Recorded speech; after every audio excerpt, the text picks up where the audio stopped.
Oh, mwana wameanza kutoka hivi, kuna mtu anatoka.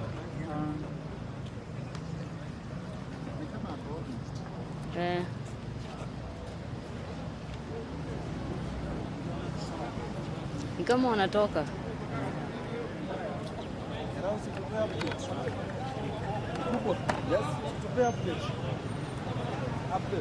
Anatoka.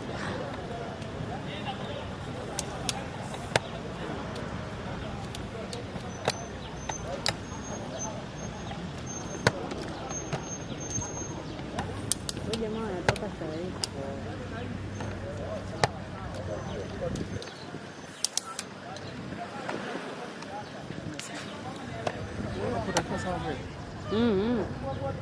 Utavuka huko. Hapa nitavuka tu.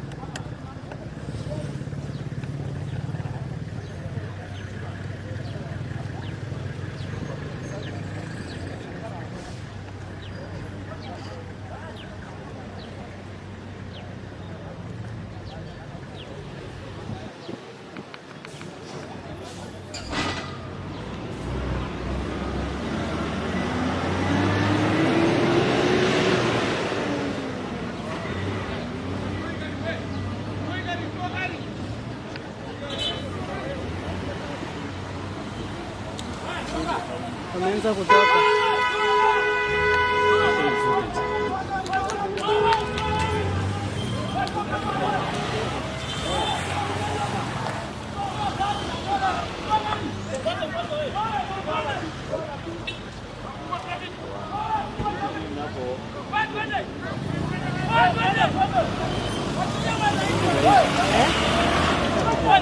Wameshafika.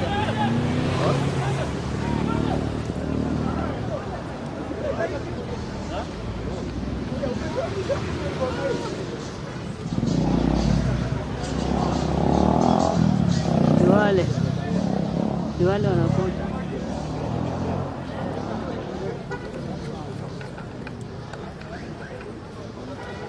Twende huko.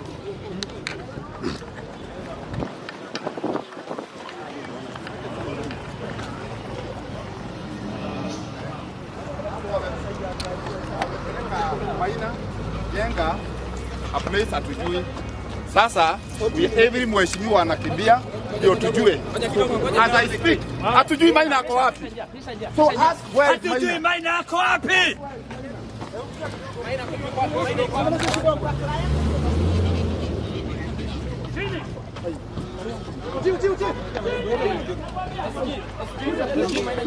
Wamechukua, tunafuata yeye. Wameenda Nakuru.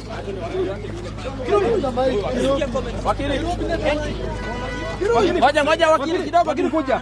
Shuka chini. Wameiba client. Shuka chini. Tulichukua client. Wakili hatujui koti wamempeleka. Tumeenda kumtafuta. Hakuna kitu tumefanya huko. Tumekaa huko chini peke yake. Hawajatuongelesha. Wakili naomba ushuke chini. Naomba ushuke. Hatukupati hata. Wakili.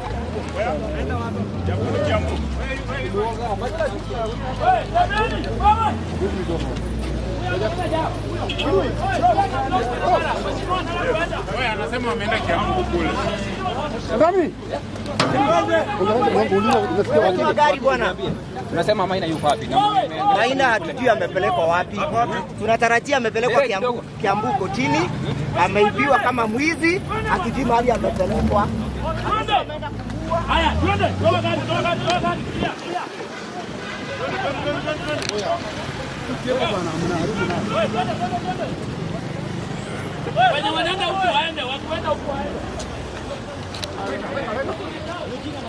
With our clan, the Honorable Maina Njenga. Maina Njenga was accompanied by about 6 lawyers, including myself, Professor Wajakoya, Jeremiah Kioni, and we had our whole, who was the other lawyer? About 7 lawyers, Paul Mwangi. And Ndegwa, his lawyer, was with him in Nakuru yesterday. What has happened is that while asking why have been summoned here, the DCI said there were fresh charges that were to be preferred against Maina Njenga. they have just charged him afresh. And as they were charging him, we were insisting that he be accompanied by his lawyers to court. Unfortunately, they were able to sneak in and sneak our clan out of the room where we were. As we speak, we were told he was being taken to Nakuru courts. We have also been told they are headed towards Kiambu courts. They are actually going to Kiambu. In a very clandestine.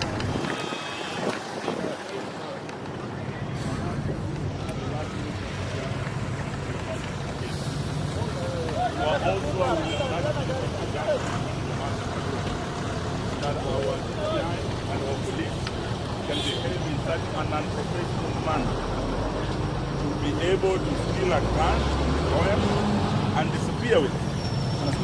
We want to say today that Maina Njenga is a Kenyan.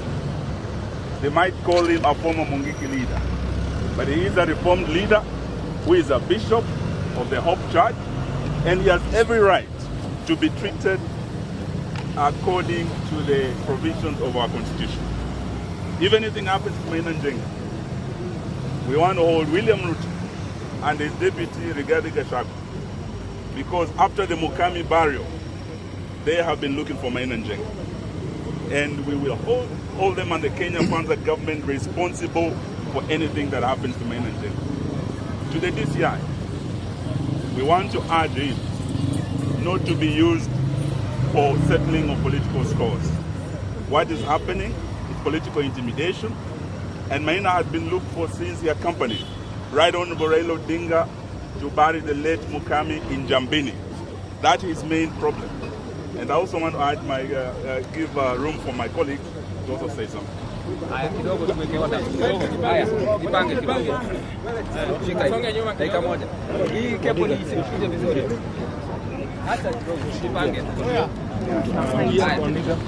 Thank you.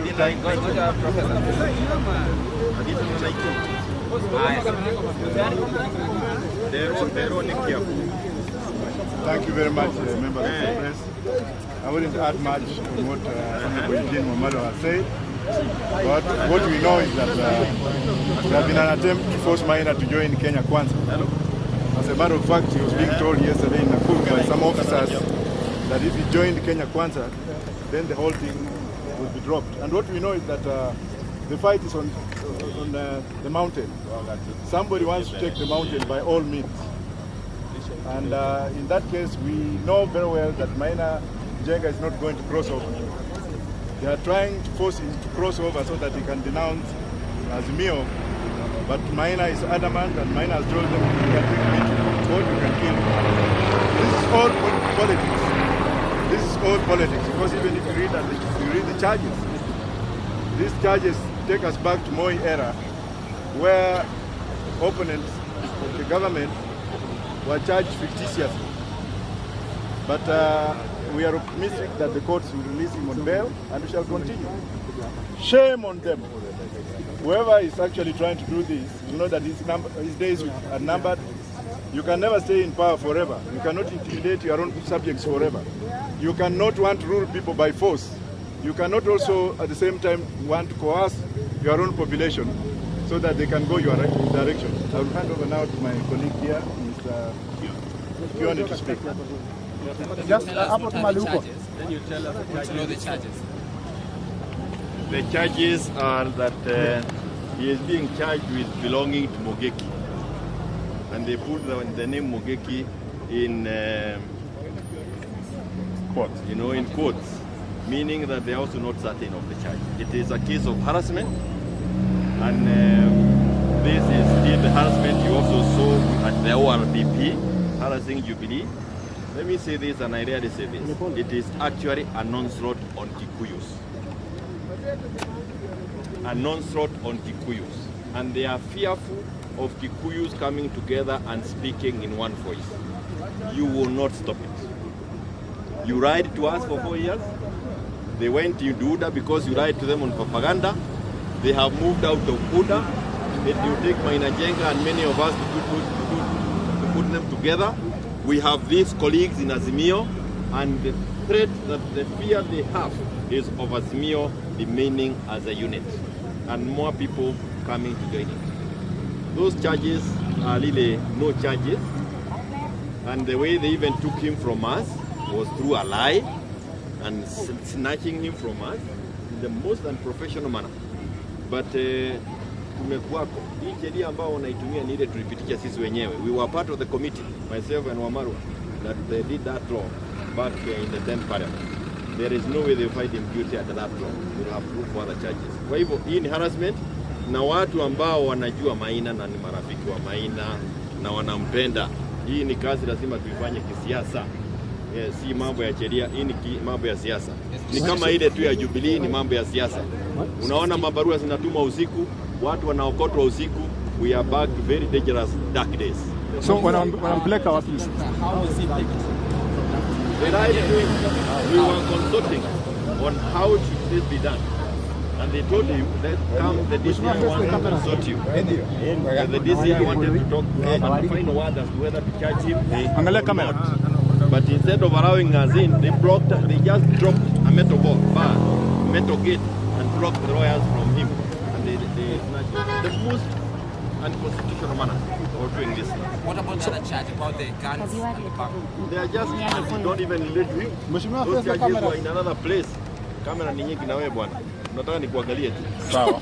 Acha Wairia aseme kitu. So wanampeleka wapi? There is an anticipatory board. They went to Nakuru. They failed to allow him to take a plea because they did not think that is enough harassment. So you can actually see a systematic way. When we got here, there was a charge sheet that had been prepared in Nakuru. They came and prepared another charge sheet when we were still waiting there. They told him to sign to it. He has a right to remain silent until he is in a proper court of law. So they are really just harassing him, just like they are going to start harassing many Kenyans. Kwa hivyo, weni tayari. Wakati wa kiimula umerudi. Acha governor aseme kitu. Governor ongea kidogo ana. Governor ongea kidogo. Unahisi aje kusema na kitu tumekuwa kule. Hata maji hawana. Hakuna tu ni kuongea tu kutusubua. Hakuna kitu tumekuwa tukifanya tangu tuingie kule. Walikuwa wanaongea wao wenyewe wakipiga simu hapa na pale wakifikiria watamtoa kivipi kutoka kwetu. Kenya Kwanza was castigating the former DCI Kinoti. Maybe this is a perfect case of weaponizing of the DCI. Sure. Correct. A weaponized institution. Kama unataka kujua, it is not what they were talking about state capture. This is now a weapon to harass Kenya. Ongea kidogo governor. Labda umekuwa nafikiri Wakenya wote wamejionea vile kunaenda, na sio mambo ya Maina peke yake, ni mambo ya Wakenya. Haki inastahili kutendewa Mkenya yeyote, awe Maina, awe Otieno, awe Lang'at, ama awe nani. Lakini this discriminative approach, watu walikuwa na complain ati hii ndio ilikuwa shida ya Kenya. Inaonekana mahali tunaenda ndio baya zaidi. Kuna huu ni ule mjadala wa shareholders and shareholders. Kama wewe sio shareholder, unaweza chezwa, unaweza kujua chochote. Na hii ndio kitu tunasema, tusipochunga tunaingia kwa shida kubwa zaidi. Kwa sababu sisi kile tunasema ni haki ionekane tu imetendeka. Hakuna haja ya kushika mtu na umwambie vile shida ni gani. Umpeleka kotini, anakuwa release na koti, anajipeleka hapa na huwezi kusema kile. Sasa tumeambiwa amepelekwa Kiambu. Kwa hivyo hata sisi hatujui ameenda wapi, lakini shida ile kubwa ni mwelekeo ambao tunachukua ni mwelekeo wa miaka 30 iliyopita ama ni mwelekeo wa kwenda mbele, kwa sababu this profiling hiyo ndio shida. Everybody who appears to be having a dissenting voice anakuwa profiled as a shareholder, and hii debate ya shareholder need to go to UN. This is not a debate. This is not a debate which can be dealt with here, because you are actually talking about profiling. If you are aligned to this side, wewe mambo yako you are toasted, unapatiwa vitu vikubwa, unafanya nini? If you are not saying to be aligned to that side, you are a shareholder and anything can be done to you. That's why we are saying this business of shareholder and shareholder, we must stick it to UN. We want to be told where shareholders are supposed to do. Kama ni tupewe nchi yetu, na tuwekewe hema tukae huko, because what is coming here is that people have been profiled and people have been branded. And for the coming 5-10 years, there is a category of community or people in this country who will remain condemned. We want to insist, and I want to insist on what Maina said the other day. We are making papers, we are going to go to UN. We want a clear global interpretation. What is this shareholder and shareholder policy of running a government? Because that is what is leading to such. Some people can be abused, some people can be tortured, but there are others who are supposed to enjoy the cream and to be pampered because they are shareholders. That is the basis of the problem in this republic, because that's a defined policy, shareholder na shareholder. Kama wewe si shareholder, unastahili kulala kwako macho ikiwa imefunguka. If you are a shareholder, this is your country. That is a problem. Who do you think is behind the rules of maina njenga? I'm not talking about maina njenga myself. I'm talking about shareholders and non-shareholders, my brother. Because you see, tomorrow it will be you. You'll be asking, who do you think is behind the walls of this reporter? Sidio, tomorrow. I will not know. But the principle of shareholder and non-shareholder can cut across anybody. So long as you are not known to be a shareholder with a particular share percentage, then anything can happen to you. You can be killed. Our lives are in danger. Simply because you're not a shareholder. If you are a reporter and you're not a shareholder, again you suffer the same. But if you are a reporter and you are a shareholder, you are safe. So it is the issue of shareholding and non-shareholding. And the fight is much bigger because what watasanywa hapa in the name of shareholding and non-shareholding. That is the problem, because that's a philosophy. When that comes in, the only rescue there can only be United Nations. There is no way this kind of an activity or this kind of thing can happen without the highest office of the land knowing. William Samoei Ruto, Rigathi Gachagua must answer to this kind of harassment that has come back within 8 months of their being in office. I said it before and I want to say it again. There is a little fear of Kikuyus being together with Raila. And that is why these onslaughts, you'll see them on any section of the Kikuyu that is leaning towards Raila. They will try and take away Jubilee, they will try and take away maina njenga, they will try and take away any other person who seems that can grow the strength of Azimio, because Azimio, it is the voice of the voiceless. And we want to tell them, this will not cower us away. The way they have handled maina njenga inside here, you can tell they are also fearful. If they had a genuine case against him, they would have processed him like any other person is processed. But they have already treated him like a criminal, not like a suspect. And we were there as lawyers, we were prepared to present him to the next place that they wanted, but they chose to snatch him and take away from us. We also told them clearly, the confrontation that was outside here was caused by them. They are the ones who are causing the apprehension, they are the ones inciting the public. They are the ones raising the temperatures in this country. And I don't think they really want to take us through that route. Kwa hivyo ni vizuri wachunge sana. Na ninashukuru. Who is behind this? Behind this thing is when you have said that you are in charge of a country and this kind of things happen, you are looking at an institution like this that is so weaponized. It is not independent. The person responsible is the president himself, ama ule mnasema ni president mwenye aliingia kwa hiyo ofisi na huyo mwingine wake. Hao wawili ndio wanatakana kujibu wa Kenya. Don't pretend. Do not pretend. This is a political thing. It's not a criminal thing. Atene kugate nyumu kugira muko hito tatho wajiga muthire. Mugikuyu amenye kahinda kawe huge ni gachoka. O ria andu mekuaga rindi ya Moi riu ni makiria. Tondu maundu makwambiriria kurehwo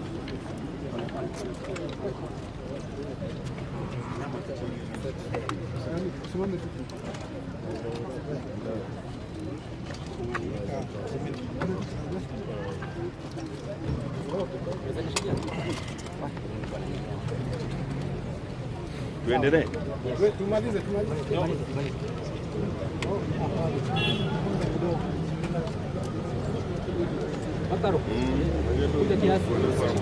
Na nyinyi mnakaa, nataka kumaliza.